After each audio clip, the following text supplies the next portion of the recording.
नमस्तेऽस्तु महामाये श्रीपीठे सुरपूजिते शङ्खचक्रगदाहस्ते महालक्ष्मी नमोऽस्तुते। नमस्ते गरुडारूढे डोलासुरभयङ्करी सर्वपापहरे देवी महालक्ष्मी नमोऽस्तुते।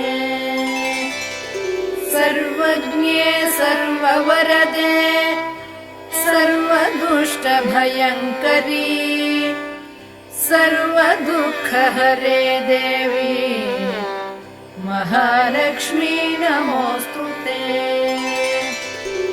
सिद्धिबुद्धिप्रदे देवी